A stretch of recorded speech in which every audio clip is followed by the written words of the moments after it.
16절부터 21절까지 말씀입니다. 신약성경 고린도후서 5장 16절부터 21절까지의 말씀입니다. 5장 16절부터 21절까지의 말씀을 저와 여러분이 한 절씩 번갈아 가면서 읽도록 하겠습니다. 제가 먼저 16절을 읽습니다. 그러므로 우리가 이제부터는 어떤 사람도 육신을 따라 알지 아니하노라. 비록 우리가 그리스도도 육신을 따라 알았으나 이제부터는 그같이 알지 아니하노라. 영적이 그리스도 안에 있으면 새로운 피조물이라. 이전 것은 지나갔으니 보라 새 것이 되었도다. 모든 것이 하나님께로서 났으며 그가 그리스도로 말미암아 우리를 자기와 화목하게 하시고 또 우리에게 화목하게 하는 직분을 주셨으니 곧 하나님께서 그리스도 안에 계시사 세상을 자기와 화목하게 하시며 그들의 죄를 그들에게 돌리지 아니하시고 화목하게 하는 말씀을 우리에게 부탁하셨느니라.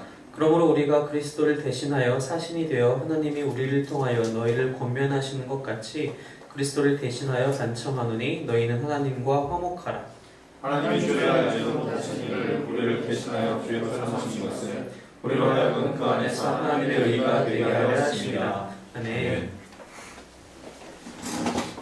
계속해서 바울 서신의 말씀을 통해서 십자가를 사도 바울이 각 교회들과 성도들에게 어떻게 설명하고 있는지에 대해서 말씀을 나누고 있습니다. 그래서 지난번 로마서 말씀을 통해서 하나님의 의가 우리에게 드러나는데 그 하나님의 의를 우리에게 전가시킴으로써 우리가 하나님으로부터 의롭다 하심을 칭함을 얻었다. 그래서 하나님과의 관계의 회복이 이루어졌다는 로마서 말씀을 같이 보았고, 또 지난주 고린도전서 말씀을 통해서 우리가 십자가가 얼마나 지혜로운 것인가, 세상 사람들이 보기에는 너무나 어리석은 것이지만 그 어리석은 안에 사람들이 알지 못하는, 사람들이 스스로 힘으로 발견하지 못하는 하나님의 지혜가 숨겨져 있다는 것을 사도 바울이 각 교인들에게 그렇게 설명하고 있는 것을 우리가 말씀을 통해서 함께 나눴었습니다.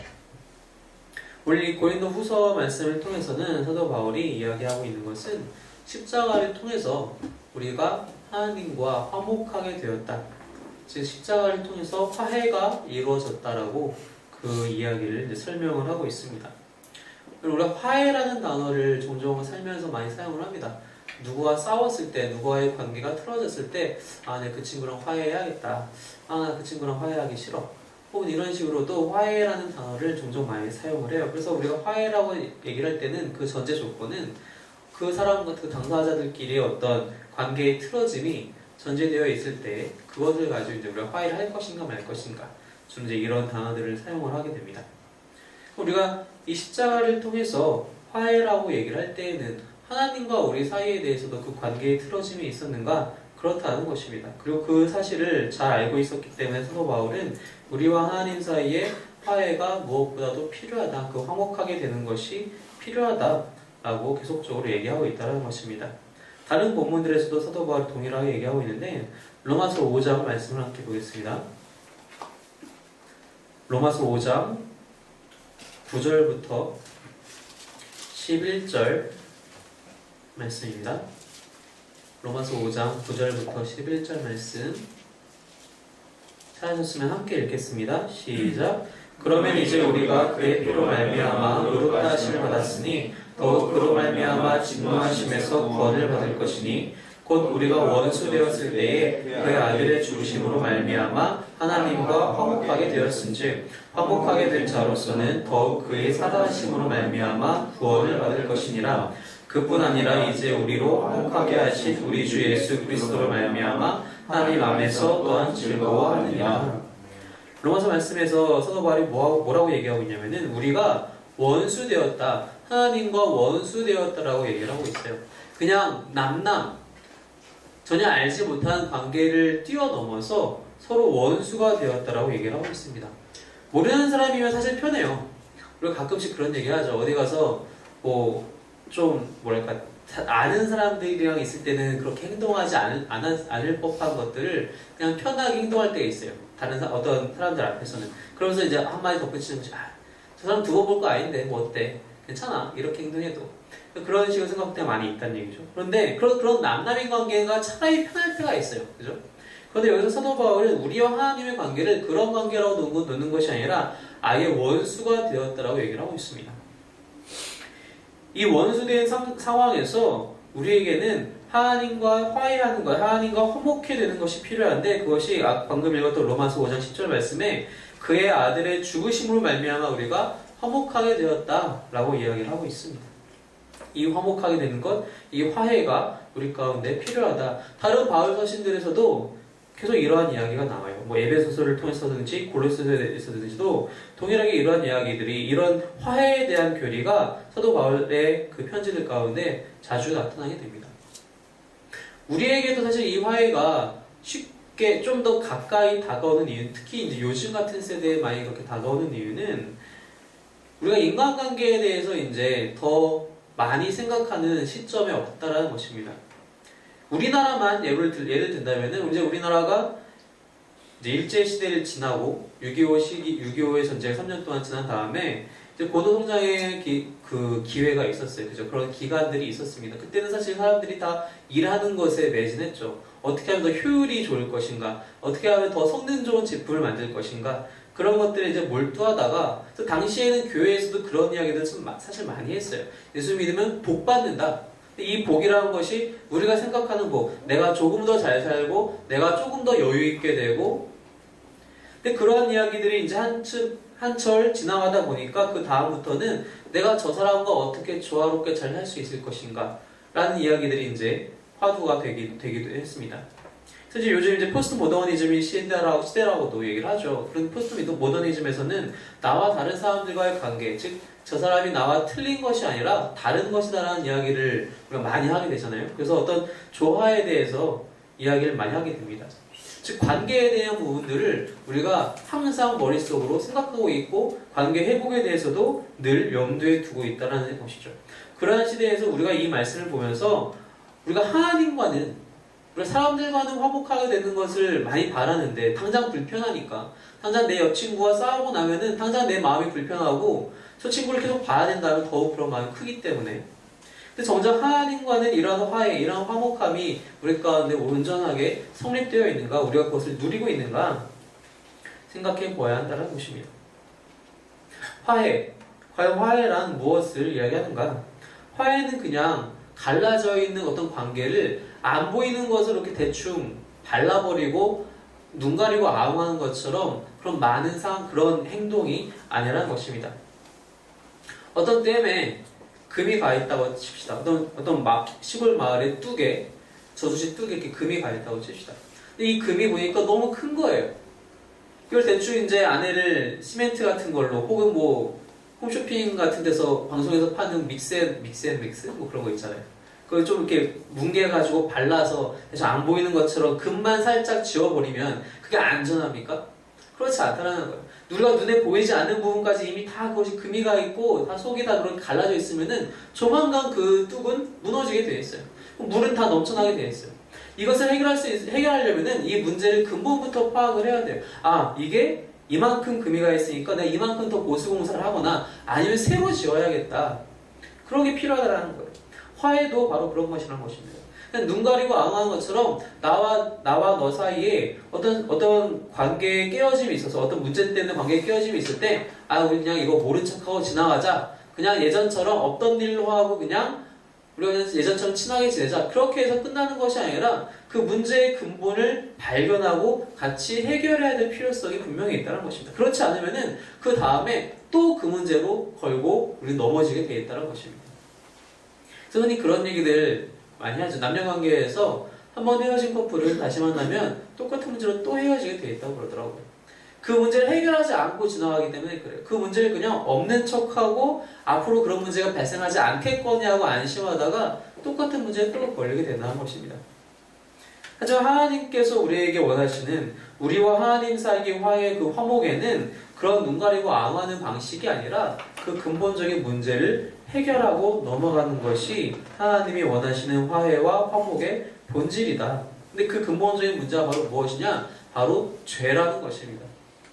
아까 우리가 로마서 5장 말씀을 보면서 거기에서 사도 바울이 얘기한 것처럼 하나님과 우리는 원수가 되어 있습니다. 처음부터 원수였습니까? 그렇지 않아요. 하나님께서 처음 아담과 하와를 창조하실 때에는 우리는 하나님과 원수된 상황이 아니었어요. 하나님이 아담에게 모든 만물을 맡기셨어요. 야, 너가 이름도 붙이고 너가 잘 다스리고 생육하고 번성하고 이러이러한 일들을 다 감당했으면 좋겠다. 딱 한 가지만 지켜라. 중심에 있는 그 선악을 알게 하는 나무의 열매만 먹지 말아라. 나머지는 다 너가 나의 뜻대로 잘 하리라 믿는다. 그건 신뢰관계가 형성되어 있는 그런 사이였어요. 그런데 언제부터 원수가 되었습니까? 죄악이 우리 마음 가운데 들어왔을 때부터. 하나님과 나도 같이 될 수 있다고 그 한 번의 유혹에 넘어졌을 때, 그래서 내가 그 아담이 그 열매를 먹고 타락하게 되었을 때, 바로 그때부터 하나님과 원수가 되었다는 것입니다. 이 죄의 문제를 해결하지 않고서는, 이 본질을 해결하지 않고서는 화해가 일어날 수 없다는 것입니다. 말씀을 한 군데 더 볼까요? 아까 우리가 방금 읽었던 로마서 말씀 다시 한번 볼까요? 로마서 5장 6절부터의 말씀입니다.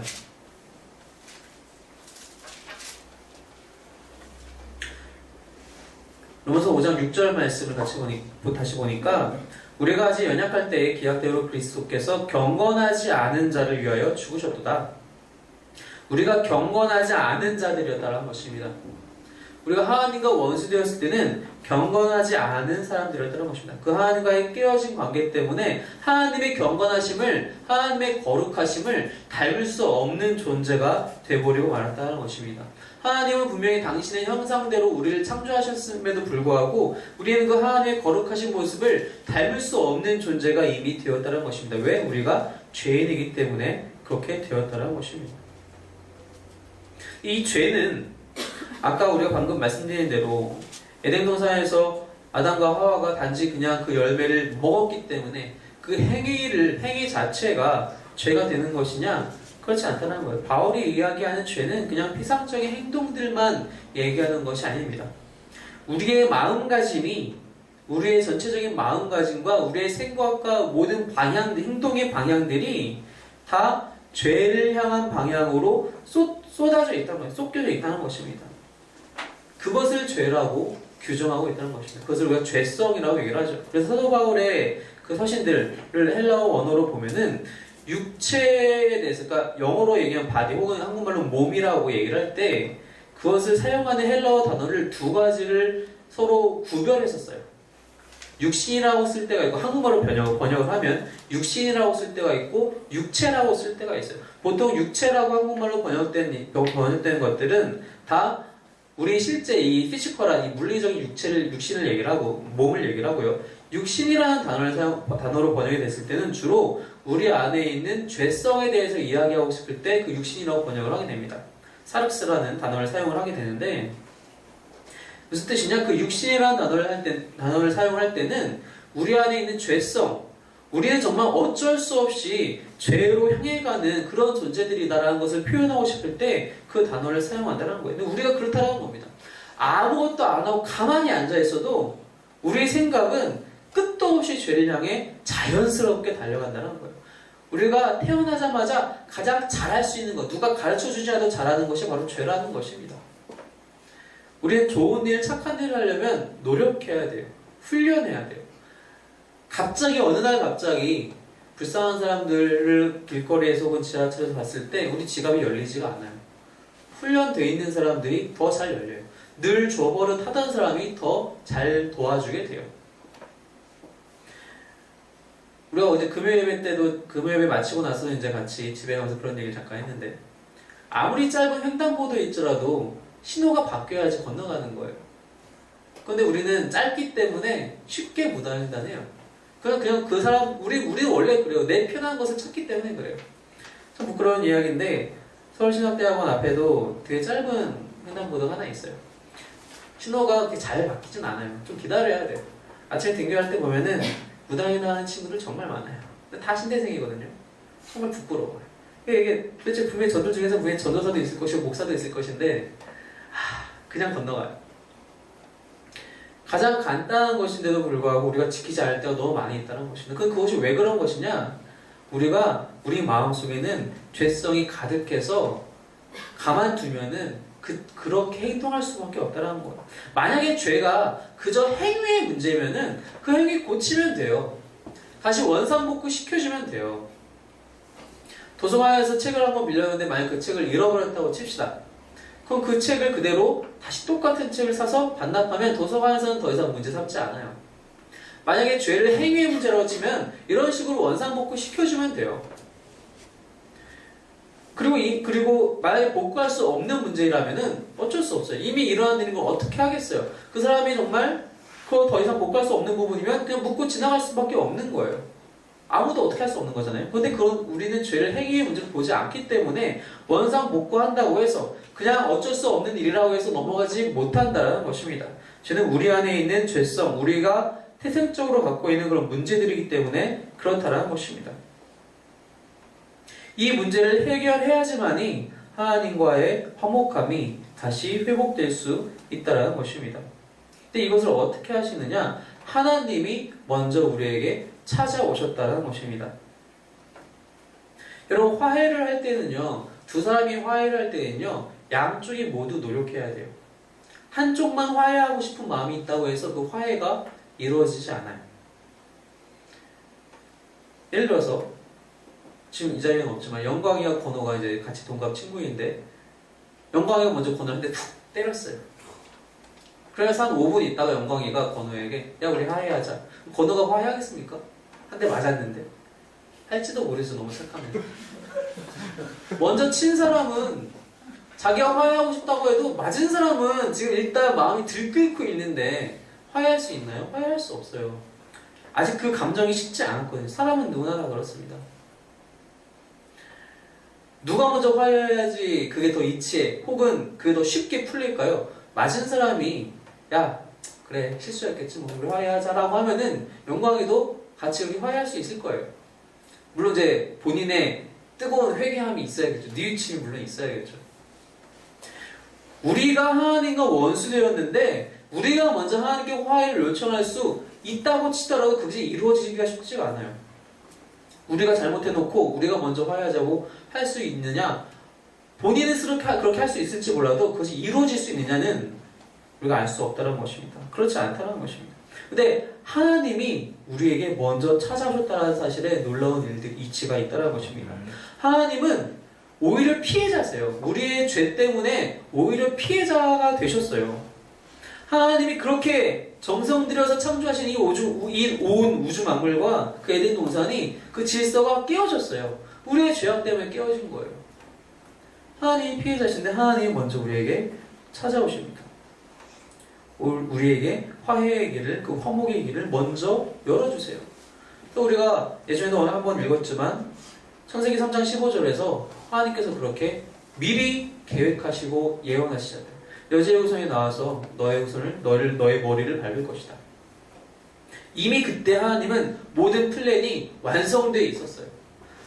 먼저 벌써 화해의 길을 마련해 놓으셨던 거예요. 사도 바울은요, 그래서 모든 서신들에서 이 화목에 대해서 얘기할 때 하나님이 수동적인 주어 혹은 하나님이 그 화해의 목적으로 등장하지 않으세요. 늘 하나님이 그 화해하다의 동사의 주어로 등장하십니다. 하나님이 주도권을 갖고 계시다라는 거예요. 사람에게 그 주도권이 있는 것이 아니라 하나님이 우리가 무력할 때, 우리가 아무것도 할 수 없을 때 하나님이 주도권을 주시고 그 화해의 길을 먼저 여시고 먼저 다가오셨다. 그렇게 이야기하고 있다는 것입니다. 하나님이 그 모든 것들을 다 계획하셨습니다. 그리고 그것을 실제로 성취하신 분이 바로 그리스도 예수라는 것입니다. 예수님께서 대신 죽으심으로 말미암아 그분의 그 십자가 사역을 통하여서 그 화해가 비로소 성취되었다는 것입니다. 만약에 예수님께서 그냥 살아계셔서 남들과 똑같이 일생을 사시고 노환으로 돌아가셨다면 그건 우리에게 아무런 의미가 없었을 거예요. 물론 예수님의 삶 자체는 우리가 배울 것이 너무 많고 우리가 따라가야 될 본받아야 할 것이 너무 많고 완벽한 삶 그 자체이기도 합니다. 하지만 그것만으로는 우리가 하나님과 화목하게 될 수 없었다는 것입니다. 예수님께서 죽으심으로 희생 제물이 되셨기 때문에 그 우리의 죄의 문제가 해결되었고 우리가 하나님과 화목해 될 수 있었다는 것입니다. 원래는 우리가 갚아야 될 빚이에요.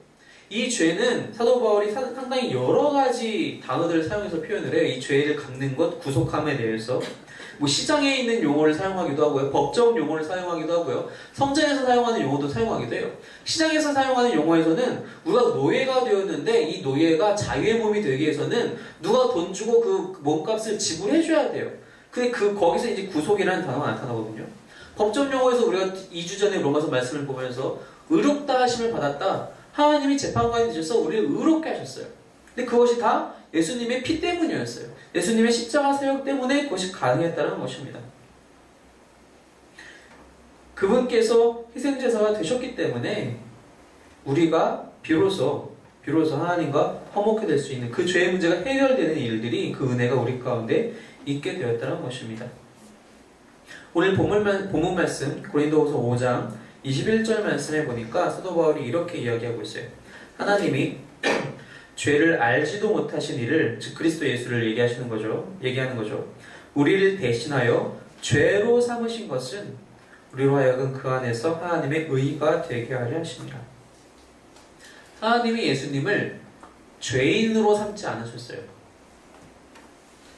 다시, 하나님이 예수님을 죄인으로 삼지 않았다는 것입니다. 예수님은 죄인으로서 죽은 것이 아니에요.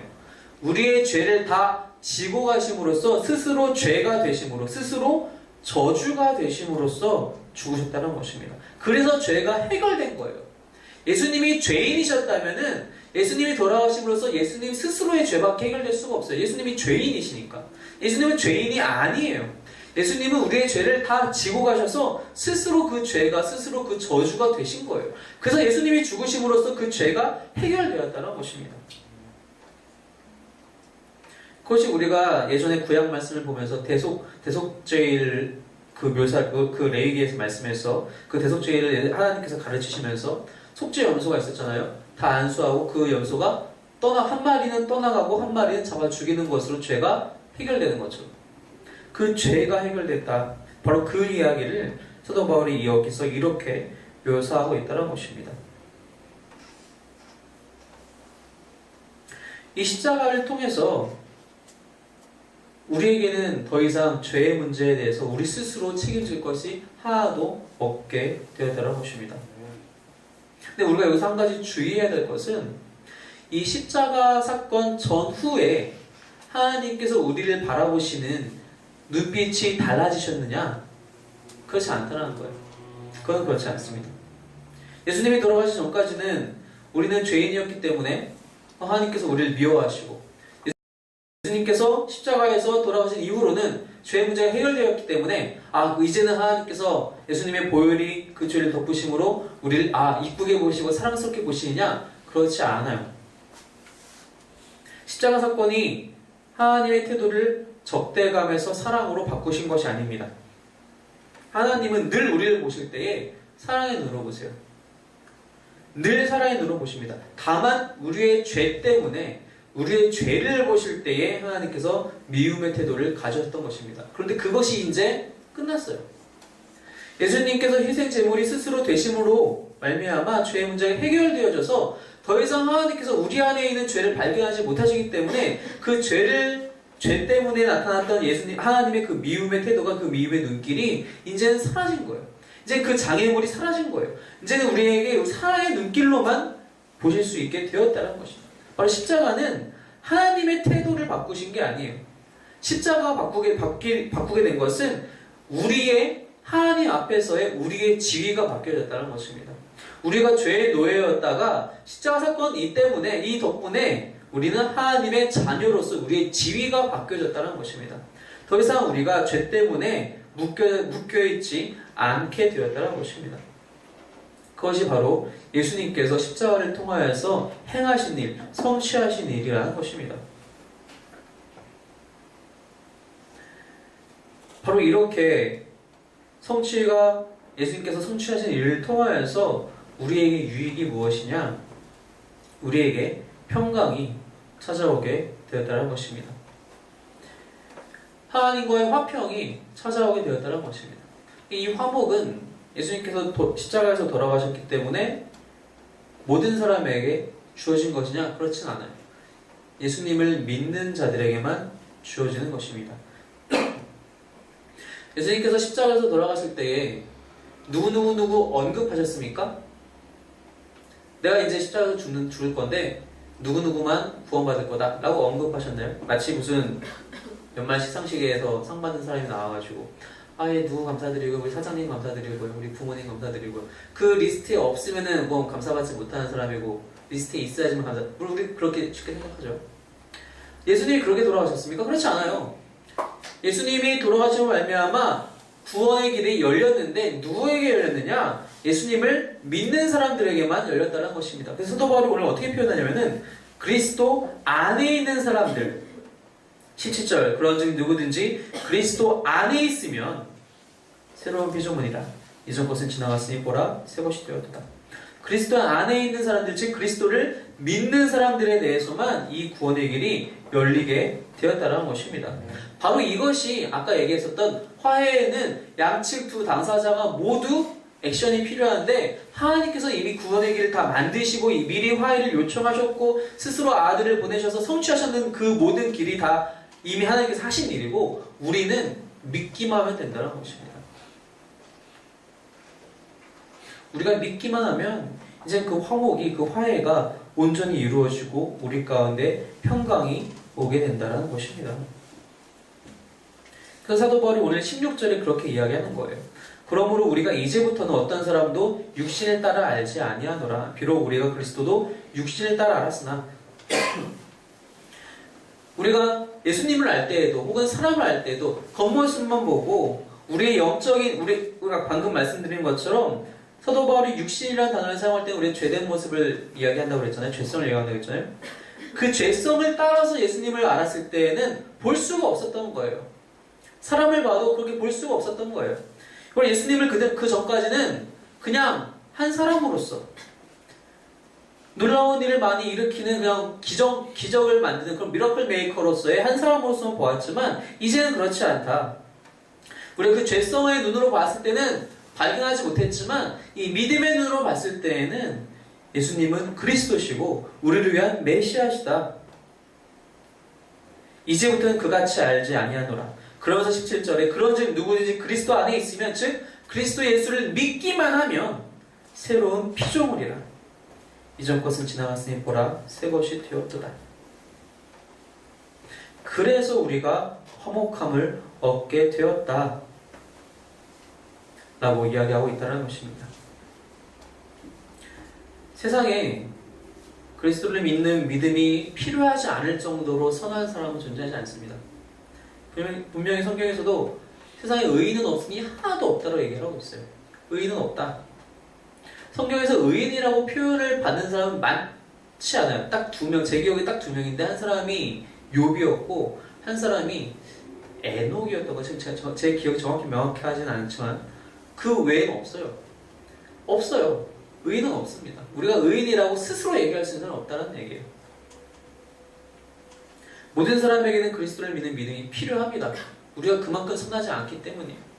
또한 그리스도를 믿는 믿음을 가지지 못할 정도로 악한 사람도 없어요. 너무나 악해서 그 믿음을 가질 수가 없는 거야. 내가 그걸 왜 믿어야 돼? 라고 할 수 있는 사람도 없다는 것입니다. 모든 사람에게는 분명히 그 길이 있어요. 그 길이 열려 있어요. 들어가기만 하면 돼요. 이 믿음이 구원하지 못할 사람이 없다는 것입니다. 이 믿음만 있으면 누구든지 구원받을 수 있다는 것입니다. 그래서 예수님께서 돌아가실 때 양옆에 있는 두 범죄자들 중 한 사람도 너무나 악한 사람이었기 때문에 당시 십자가형을 받은 거거든요. 단순한 절도범이 그냥 소매치기라든지 그냥 그런 단순한 잡범이 아니에요. 너무나 흉악한 범인이었기 때문에 십자가에서 죽은 거예요. 예수님과 같이. 그런 범인일지라도 그런 죄인일지라도 예수님 앞에서 당신이 정말로 그리스도시군요. 저를 기억하여 주시옵소서. 그 믿음 하나 때문에 구원을 받지 않습니까? 아무도 너무 악해서 이 믿음이 해결하지 못할 만한 악의는 우리 가운데 없다는 것입니다. 때문에 여러분들이 전도하실 때에도 여러분 주변 사람들을 우리 스스로 평가할 수 없다는 거예요. 야, 쟤는 예수 믿어도 안 돼. 우리 스스로 가끔 농담적으로 이런 표현 하거든요. 절대 그러면 안 돼요. 여러분, 농담으로도 하지 마세요. 그건 말도 안 되는 일이에요. 예수님의 믿음이, 예수님의 그 보혈의 능력이 해결하지 못할 일들이 있습니까? 없다라는 것입니다. 사도 바울은 정확하게 알고 있었어요. 누구든지 그리스도 안에 있으면, 누구든지 그리스도 안에 있으면 예수님의 보혈은 모든 것을 해결하게 됩니다. 모든 자들을 구원에 이끌 수 있는 힘이, 생명이 있다라는 것입니다.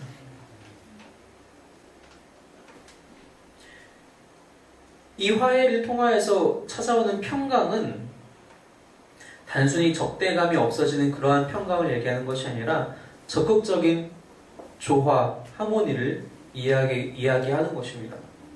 단지 그냥 싸웠던 두 사람이 화해를 해서 그냥 서먹서먹하게 지내는 그런 정도의 화해를 얘기하는 것이 아니에요. 아예 절친이 되는 거예요. 비온 뒤 땅이 더 부는다고 하죠. 절친이 되는 거예요. 화해해서 두 사람이 정말로 끈끈한 관계가 되는 것. 그것이 바울이 이야기하는 화해예요. 우리는 하나님과 화해해서 이 화해를 통해서, 화목을 통해서 얻게 된 그 평강을 통해서 우리는 하나님과 대면대면한 사이로 만족하는 것이 아니라 하나님과 너무 가까운 사이가 되는 거예요. 그래서 우리는 하나님의 자녀가 되었다라고 사도 바울이 이야기하고 있는 거예요. 우리는 입양되었다. 우리 하나님의 양자가 되었다.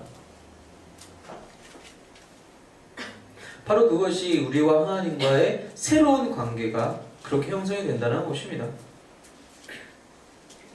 바로 그 이야기를 사도 바울이 하고 있는데,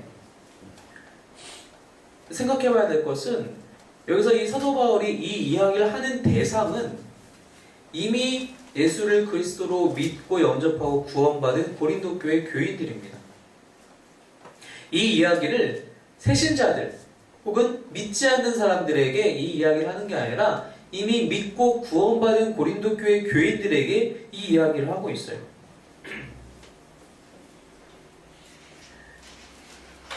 18절 말씀 보니까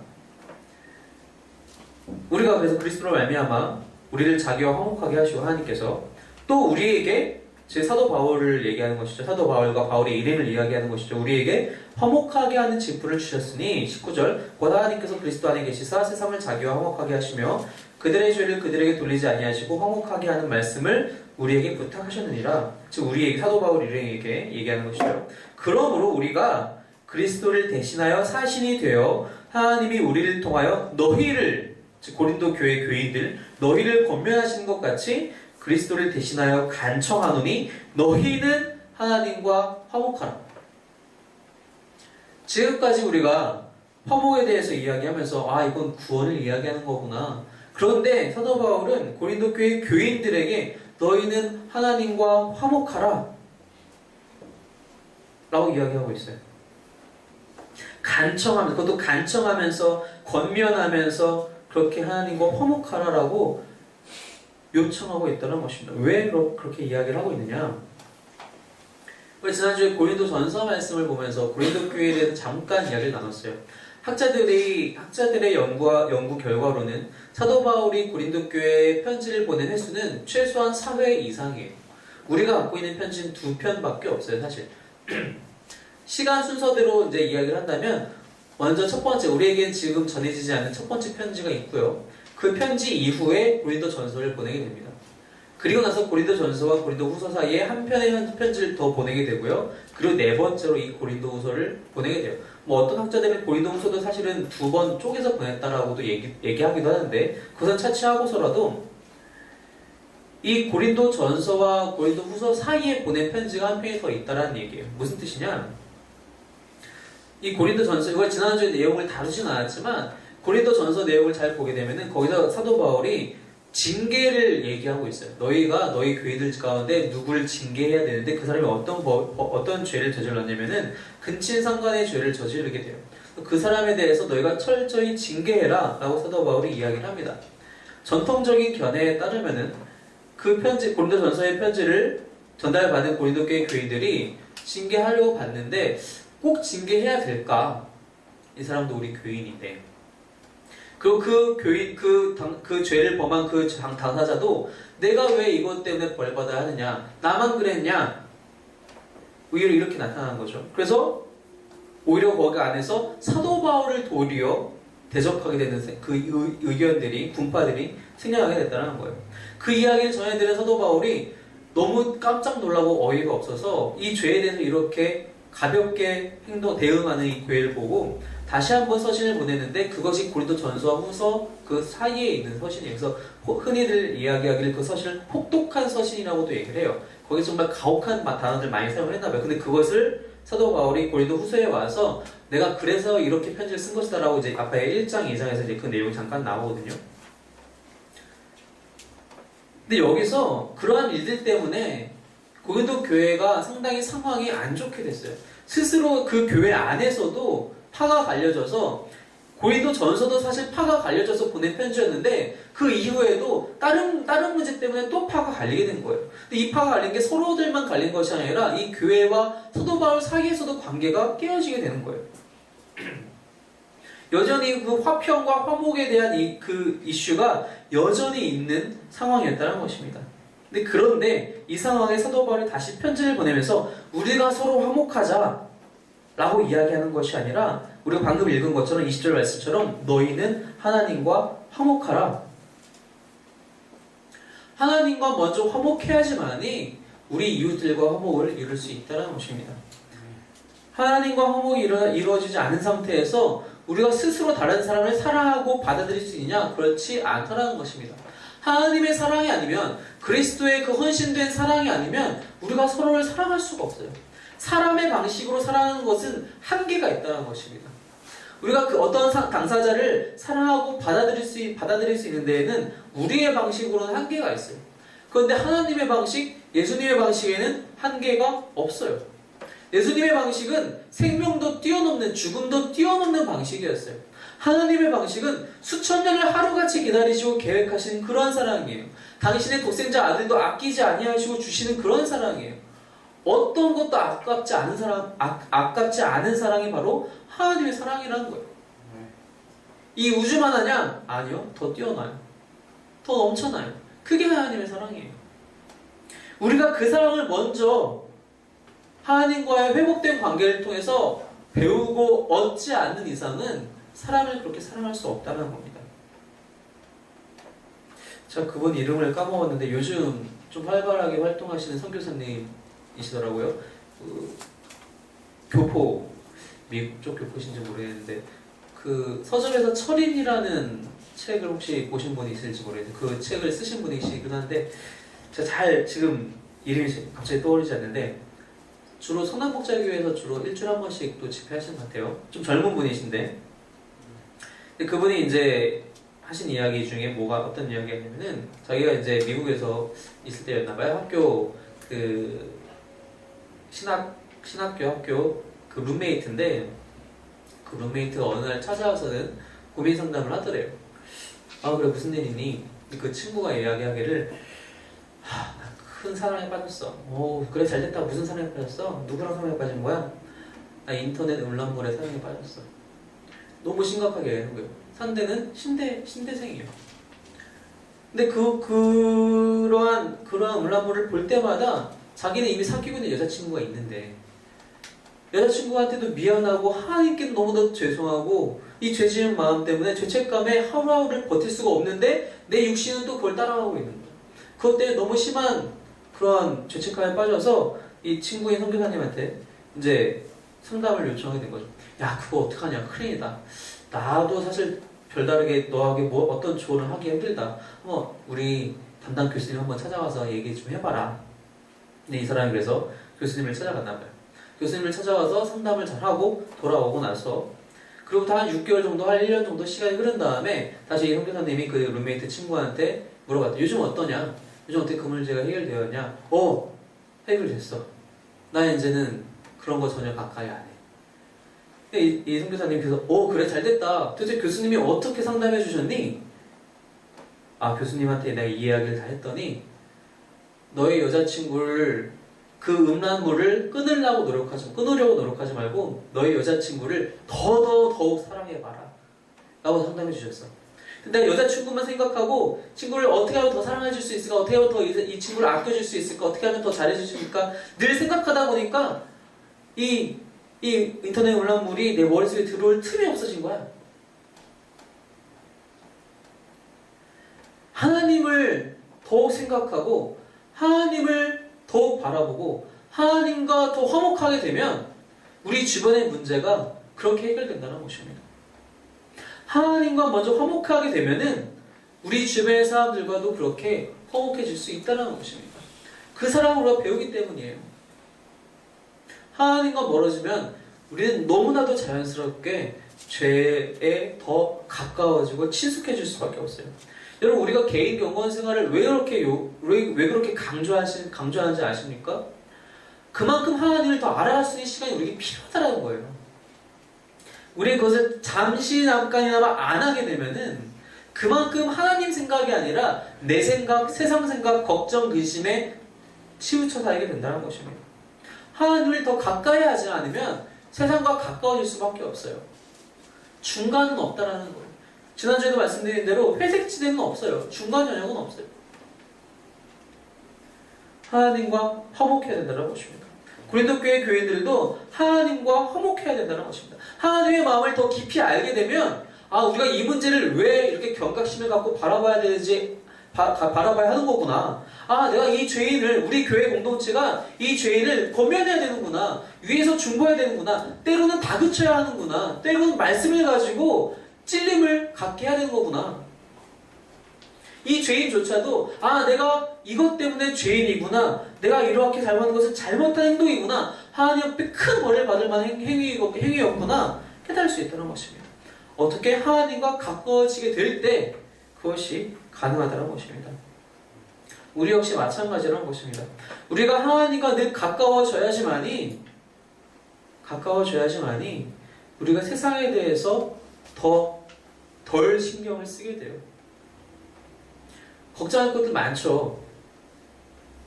돈도 벌어야 되고요. 공부도 잘해야 되고요. 좋은 가정을 또한 이루어야 되고요. 부모님 문제, 친구 문제, 회사 사업 걱정할 거 한두 가지가 아니에요. 한두 가지가 아닌데 그거 내가 걱정해서 해결된 문제였으면 내 걱정한 양만큼 벌써 해결됐겠죠. 마태복음에서 예수님 말씀하시잖아요. 너희가 걱정한다고 근심한다고 너의 길 한 자라도 더 할 수 있느냐? 그럴 수 없다라는 것입니다. 그러면서 말씀하시기를 너희가 먼저 그의 나라와 그의 의를 구하면 너에게 이 모든 것들은 그냥 추가로 더하시리라. 예수님이 그래서 마태복음 6장 33절에서 그렇게 말씀하시는 거잖아요. 하나님과 먼저 화목하시길 소망합니다. 하나님을 먼저 바라보시면서 하나님을 더 깊이 알아가시길 소망합니다. 아까 오전에 예배 때도 목사님께서 말씀하신 것처럼 하나님과의 인격적인 만남이 지속돼야 돼요. 그리고 더 깊어져야 돼요. 내가 하나님을 이만큼 만났으니까 내일도 이만큼, 근데 모레도 이만큼. 아니에요. 날마다 더 깊어져야 된다는 것입니다.